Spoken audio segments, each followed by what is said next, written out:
Fala galera, antes de começar o corte, lembrar vocês que a Betfair é patrocinadora do Futebolaço Podcast. Você aí que é bom de palpite, corre lá na Betfair. Ao se cadastrar na Betfair, o link tá aqui na descrição do vídeo e no primeiro comentário fixado. Você ganha aí R$600 para fazer apostas grátis e nos 40 primeiros dias após se cadastrar, se você errar a sua primeira aposta, você não perde dinheiro, ele volta para você. Então corre na Betfair, que é a maior do planeta e tá fechada com o Futebolaço Podcast. E agora, vamos pro corte. Disserte pra gente sobre o Eurico Miranda, qual é a tua visão? Tu ama, tu odeia, nem uma coisa nem outra? Como é que é a tua relação com o Eurico? Ah, cara, minha relação com ele, assim, nunca foi tranquila, né? Ela passou a ser um pouco mais tranquila depois do Gilson Ricardo, que era muito amigo dele. E a gente trabalhava na Band, e o Eurico tinha um programa chamado Casaca, na Bandeirantes AM, e o nosso estúdio era colado, assim, o estúdio nosso era aqui, um de frente para o outro. E ali eu passei a conversar um pouco mais com o Eurico. Mas já fui proibido de entrar em São Januário, né? Tive que ir a São Januário para me desculpar, e aí foi uma situação extremamente constrangedora. Mas por que a gente proibiu de entrar? Cara, isso foi há muito tempo, porque na época o Edmundo estava na Fiorentina, e o Vasco levou uma porrada do Flamengo no Maracanã. E aí eu fui pro vestiário, essa época que a gente ia pro vestiário fazer entrevista.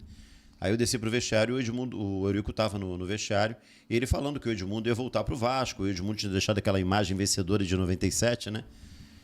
E aí tá aqui o Eurico Miranda, Eurico, dia tal, o Edmundo volta pro Vasco, e ele... não, você falou que o Edmundo vai voltar pro Vasco, tem alguma coisa assinada? Eu já falei e vou repetir, dia tal o Edmundo está de volta ao Vasco. Eu falei, não, eu já entendi, mas tem algum acordo já, alguma coisa documentada? Eu já falei uma vez, vou falar a segunda. Dia tal o Edmundo está de volta ao Vasco. Eu falei, tá, eu só queria entender se tem alguma coisa já acordada oficialmente com o jogador. Eu já falei 2 vezes e não vou falar a terceira, não falo mais com você. E aí, saí do vestiário. Depois teve um jogo em São Januário, quando eu cheguei... Pedrinho, que eu nem tenho visto mais no Vasco, que cuidava do portão da imprensa, querido Pedrinho, falou, Bruno, desculpa, sua equipe pode entrar, mas você está proibido de entrar pelo doutor.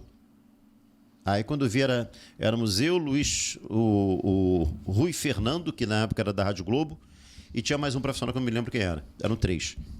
E aí eu não pude entrar, e cheguei na redação, meu chefe, Fernando Pedrosa, falou assim, Bruno, você vai ter que ir lá no Vasco conversar com o Eurico para voltar a trabalhar no Vasco. Caramba. E aí, eu cheguei no dia de semana, um sol absurdo em São Cristóvão. E aí cheguei lá, era 2 horas da tarde, que era o horário marcado. A sala deles, conhece a sala deles, suspensa, né? E eu fiquei ali embaixo, segurança ali. Eu falei, vim falar com o doutor Eurico. Me deu um chá de quase 1 hora. Aí subi ele sentado na mesa dele, com aquele charutão.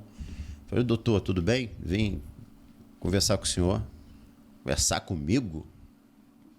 Não tem nada para conversar com você. Falei, mas o senhor me chamou aqui. O que você veio fazer aqui? Eu falei, eu vim pedir desculpa. Então pede. Falei, mas doutor, vai pedir desculpa? Eu falei, tá, desculpa. Ah, não ouvi. Desculpa, doutor. Tá, pode voltar a trabalhar. Foi desse jeito. Então, assim, para mim era um cara extremamente... em algumas ocasiões ele gostava de humilhar... E tu se sentiu humilhado nesse extremamente dia. Diminuído, né? Então, assim, era um cara que eu não tinha, sinceramente, nenhum apreço. Eu tinha uma relação profissional, entrevistando ou o vice de futebol, que eu peguei ele como vice de futebol, ou o presidente do clube, né? Tinha que me reportar a ele, fazer algumas perguntas e tal, mas...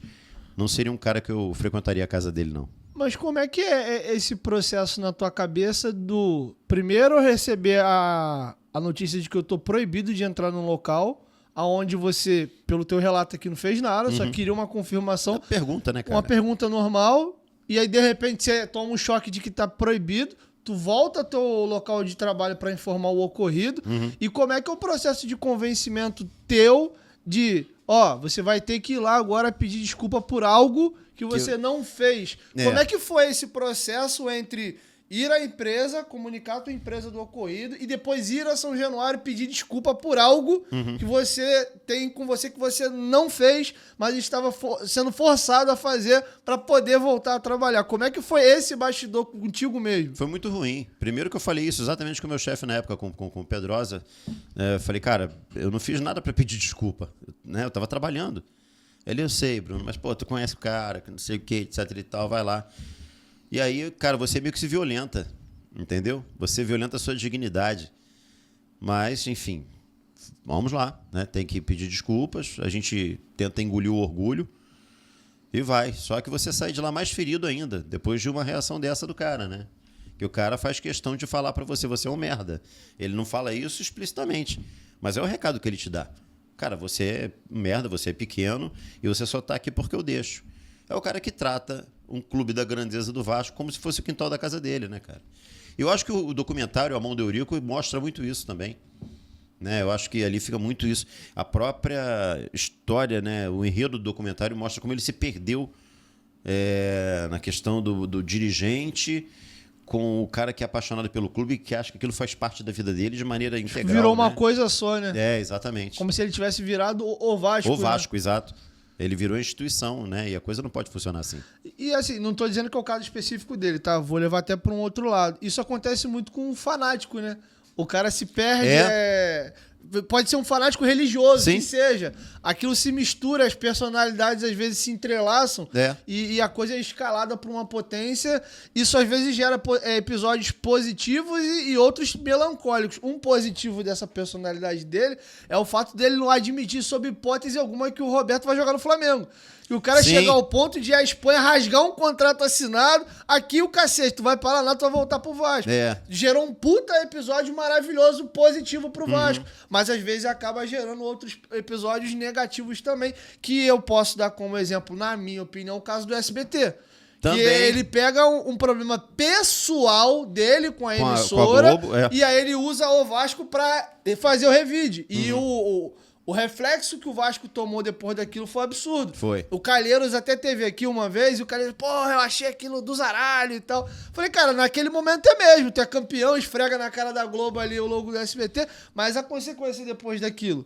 Porque o que aconteceu ali foi que a Globo aplicou um torniquete no Vasco, porque o Vasco tinha cota de TV já antecipada, a Globo beleza, tu não vai pegar mais um prego aqui. Se vira sem essas antecipações que tu já pegou. Quando chegar a época de tu receber de novo, tu recebe. E aí foi onde o Vasco asfixiou. Exato. Então foi uma atitude pouquíssimo inteligente no momento de raiva. A Globo foi covarde com ele, que foi provado depois da manipulação da imagem do lance daquela do alambrado. Ali a Globo foi sacana com ele e a Globo reconheceu isso no próprio documentário agora. Então assim, nem uma coisa nem outra. Mas eu, por exemplo, que convivi pouco com essa construção, peguei já mais o final, eu consigo dividir. Eu acho que não existe um único personagem. A galera pinta o Eurico como vilão e alguns pintam ele como herói. Eu acho que tem um meio termo nas duas coisas. Ele é muito importante pro Vasco ter o tamanho que tem. Sem o Eurico, alguns títulos que o Vasco tem e até um crescimento dessa rivalidade de Flamengo e Vasco passa pela postura dele, que naquele momento era o Fla-Flu, o maior clássico do Rio.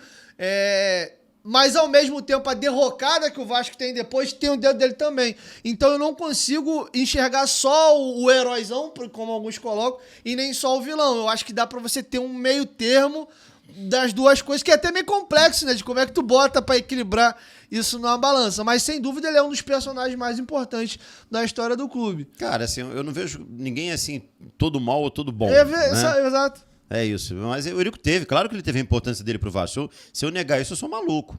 Ele teve o Bebeto, arrancando o Bebeto do Flamengo pro Vasco. Agora ao mesmo tempo ele se perdeu no meio do caminho, né, cara? Quando ele diz que o respeito voltou, ponto, ele realmente estava acreditando que ele poderia fazer com que o Vasco por si só voltasse a ser aquele Vasco vencedor. Ele esqueceu que o momento do futebol era outro. Né, que não tinha mais aquela guerrinha de bastidores entre ele, Márcio Braga, Montenegro, né? Os tempos são outros, as coisas mudam, né? Eu acho que se ele para ali em 2000, ele acaba no apogeu ali consagradaço. Definitivamente a maior figura administrativa extracampo da história do Vasco, sem ressalva. E entrar pra história. Aí, o problema foi o 2000 em diante. Ali que arranhou. Mas entrar pra história ele já entrou. Entrou. Né? Agora, de maneira muito... né? Dividida ali. Tem muito ame ou deixa. Eu consigo ter os dois lados da moeda. E aí, galera, chegou até o final do corte, aproveita, dá essa moral e se inscreve. Nós gravamos novos episódios toda semana e os nossos cortes vão ao ar todos os dias. Então, se inscreve no Futebolaço Podcast para ter mais conteúdo e até o próximo corte.